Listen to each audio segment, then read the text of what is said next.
Mon nom, c'est Guillaume, j'étudie en administration. Je fais ma maîtrise à la faculté d'administration en développement local. Puis, ça m'intéresse de voir c'est quoi le rôle que l'université et que la recherche peut avoir au développement de ma communauté. Moi, j'ai envie de participer au développement de ma communauté. Fait que là, je me posais un peu une question. On voit que la recherche a un rôle social. Ça a été établi. De faire des recherches amène que ça soit des produits de meilleure qualité pour une meilleure qualité de vie, mais aussi un bien commun dans certains cas. On va organiser notre société de meilleure façon. On améliore notre société en faisant de la recherche.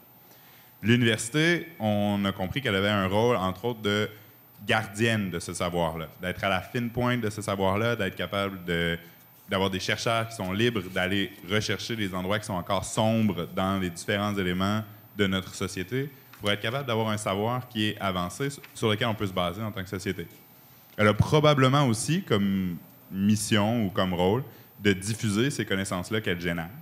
Puis, comme rôle de former des gens capables d'utiliser ces connaissances-là dans la vie de tous les jours, que ce soit pour faire de la recherche ou pour ensuite aller sur le marché du travail et d'utiliser les connaissances qui ont été générées par la recherche.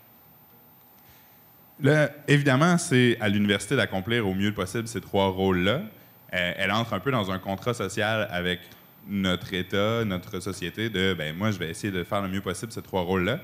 Ma question est un peu à l'inverse. Est-ce qu'en tant que société, on n'a pas échoué à profiter de ce que l'université nous proposait comme outil extraordinaire de gestion de connaissances? On a des gens qui sont capables d'utiliser des connaissances, on génère des nouvelles connaissances, puis on les diffuse.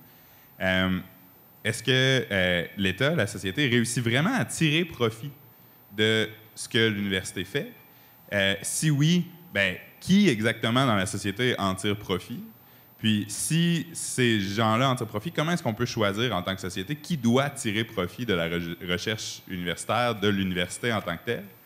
Puis dans ce choix-là de société, est-ce qu'il n'y a pas des choses qu'on doit mettre en place en tant que société pour être capable de vivre mieux avec des meilleures universités mieux financées, mais aussi qui nous rapportent plus en tant que société, pas nécessairement à des intérêts particuliers, mais peut-être à la globalité, ou je ne sais pas si c'est un choix moral aussi. Peut-être que c'est correct si une personne en profite plus que les autres, je ne sais pas.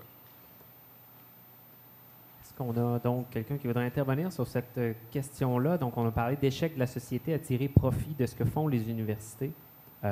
Donc, comment les universités peuvent-elles... comment la société peut-elle tirer profit de ce que font les universités? Vous voulez suggérer... Compléter la question? D'accord. Je suis Pierre Boisvert, conseiller municipal à la ville de Sherbrooke. Oui. Et c'était très important pour moi, à un moment donné, mais là, ça donne bien, là, de remercier l'université pour s'être servi pendant 50 ans et plus, 60 ans, de la ville de Sherbrooke comme laboratoire, que ce soit en sciences multiples. Je donne l'exemple, par exemple, de la passerelle au-dessus de la rivière Magog qui va à Benaki. Je parle aussi du PAEC, qui est un exemple très précis. Les gens ne réalisent pas que, oui, c'est la recherche, c'est de la création, mais souvent la création, c'est des choses très simples comme aller dans un organisme à but non lucratif et de lui dire, par exemple, ce qui ne va pas bien, soit dans ta recherche de financement ou dans l'application de ta mission, c'est telle chose. Après avoir passé 3 mois ou 4 mois à l'analyser. Et ce n'est pas seulement des dizaines, c'est des centaines d'organismes qui ont bénéficié de ces recherches pointues, microscopiques du milieu pour améliorer, même si on n'aime pas la qualité de la vie, mais vraiment améliorer la qualité de vie des gens qui en ont bénéficié. Je pourrais donner plusieurs noms comme Action interculturelle, le service d'aide aux Néo-Canadiens, même le cégep, quand il donnait des cours aux personnes immigrantes pour les aider à améliorer la façon qu'ils faisaient. Pour nous, c'est important que l'université continue à servir de la ville comme laboratoire et de plus en plus, dans la mesure où c'est... comment je pourrais dire ça? Souvent, ce n'est pas les grandes inventions qui vont, même si c'est celle-là dont on parle le plus, et c'est probablement celle-là que vous visez le plus, qui vont faire une différence dans une communauté qui risque d'être appliquée ailleurs, parce qu'on a évalué à pas loin de 20 à 25 % les déplacements. Fait qu'une personne peut être à Sherbrooke cette année, mais être ailleurs l'année prochaine. Et justement, le savoir va se disséminer de cette façon-là. Donc, si un organisme a réussi à faire les choses d'une façon quelconque, qu'elle fait partie d'un réseau provincial, bien, ça va se passer aussi, mais ça a commencé en quelque part. Et heureusement, on est vraiment chanceux d'avoir l'Université de Sherbrooke chez nous. Je rajouterais à la question que j'aime beaucoup l'idée de partager la liberté de recherche et la recherche ciblée. Mais je vois ça un peu comme notre budget. Moi, oui, c'est bon de mettre de l'argent en banque, donc d'avoir des recherches qui sont sérieuses, appliquées, mais c'est bon d'avoir du loisir aussi. Puis il devrait y en avoir de la recherche folle, complètement flyée. Puis je ne sais pas si c'est 10 15 je ne sais pas c'est quoi. Puis dans le milieu, ben c'est ce qui est plus sérieux. Mais je pense qu'il ne faut pas s'arrêter ni d'un côté ni de l'autre. Oui, il y a des entreprises qui vont avoir besoin. Que ça se fasse en entreprise ou à l'université, bien là, c'est ce qui vous convient le plus. Mais il ne faudrait pas arrêter d'essayer de faire des choses qui semblent absurdes, mais qui peut-être peuvent justement donner des résultats intéressants. Je devrais être là-dessus. Parfait. Est-ce qu'on avait des interventions sur les deux questions qui nous ont été posées? Monsieur Beauvais? Oui, je ne sais pas si ma collègue veut dire quelque chose au sujet du PAEC, parce que ça fait une couple de fois qu'on en parle, on n'a peut-être pas d'écrit, mais vous avez déjà parlé un peu, parce que pour adresser cette question-là de l'impact de l'université dans sa région, peut-être tu vas en dire quelques mots. Oui, c'est sûr que la PAEC, ça c'est... En fait, on est à modifier le nom pour qu'il soit un petit peu plus intelligible. C'est la formation par le service à la collectivité ou à la communauté. C'est sûr que là, on parle de plus de recherche, mais c'est vrai, ça dépend de où on se situe. Mais effectivement, le but, c'est d'envoyer nos étudiants sur le terrain pour vivre une expérience terrain à partir de problématiques qui nous sont fournies par le milieu et qui vont être réinvestis dans la formation par des professeurs qui les accompagnent. Donc, c'est un petit peu plus... ça va pas plus loin que le simple bénévolat, mais il y a toute une expérience de formation qui est autour de ça, puis qu'on est appelé à développer. Puis c'est vrai que c'est un des rôles de l'université, un apport social de l'université, ça peut être ça. Ça en est un des exemples. Il y en a plusieurs exemples, mais la PAEC, qui a commencé à la faculté d'administration, mais qui est en train de rayonner à toutes sortes de facultés. Là, on veut lancer nos futurs médecins, nos ingénieurs, nos étudiants en droit. Ça fait longtemps que c'est comme ça aussi par le truchement des cliniques juridiques, les programmes pro bono également. Donc, on essaie d'être présent. Puis effectivement, la Ville, je pense, a toujours été un bon partenaire là-dessus. Puis la communauté, elle est là. Sherbrooke est une ville étudiante. Comment on appelle ça? Hein? C'est tout ça le terme. C'est une ville universitaire, une ville étudiante. Et je pense que ça paraît parce qu'il fut un temps où les étudiants partaient tous l'été. Puis je pense que le niveau de population devait baisser. Mais là, maintenant, on travaille toute l'année. Puis on a tout le temps des étudiants qui sont là. Puis effectivement, on les voit, c'est une ville qui est jeune. Il y a des services. Quand on parle de recherche, d'initiative, une belle initiative aussi qu'on a vue puis qu'on a fait aussi en partenariat avec la Ville, notamment, c'est tout le libre accès aux services en commun, que maintenant, au transport en commun, que maintenant, on essaie de copier ailleurs.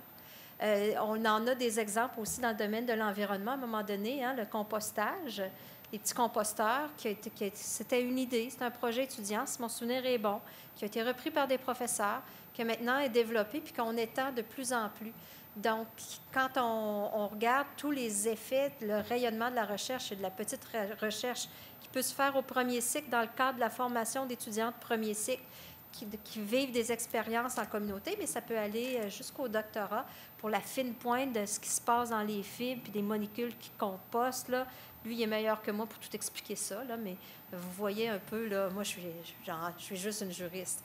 Mais en même temps, on entend parler, puis effectivement, ça a des retombées. Je te passe la parole. Oui, pour répondre à votre question, un peu, c'est difficile pour moi de voir la société comme une entité homogène qui prend ses décisions puis qui agit. C'est difficile de l'interpréter en ces termes-là, mais Lucie vient de bien décrire certains des impacts qu'il y a certainement dans la région. Il y a d'autres exemples aussi. C'est le tissu économique au Québec en particulier, on le sait en termes il y a, je pense, 80% des emplois sont dans des PME.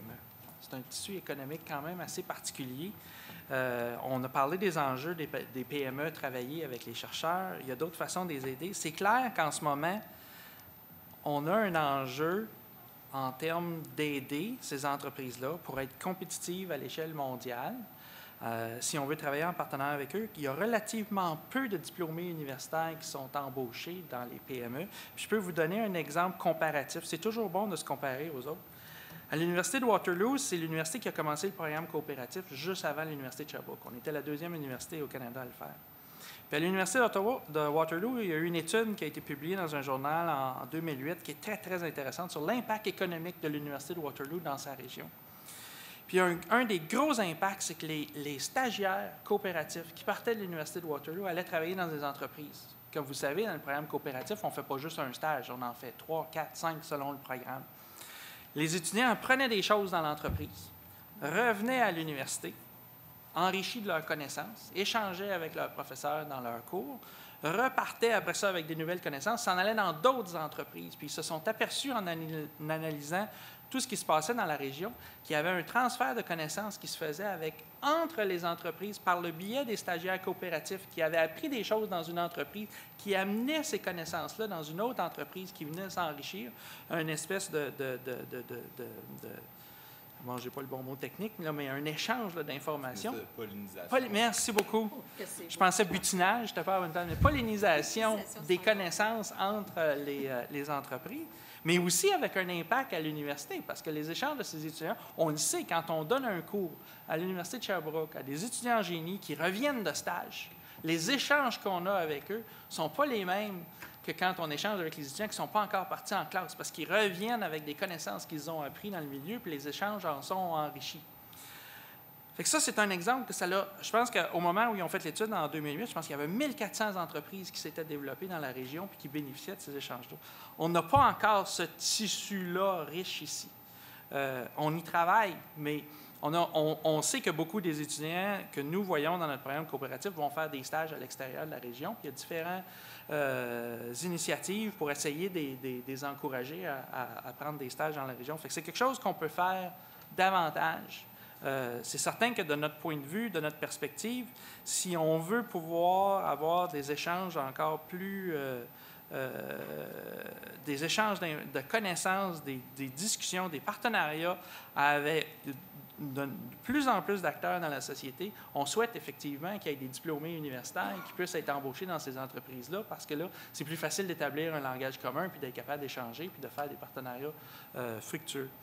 Ça fait qu'on n'est pas encore tout à fait dans cette situation-là. On a des bons modèles, je pense qu'on a les bons outils en place pour continuer de le faire, mais il y a des choses qu'on peut faire de plus.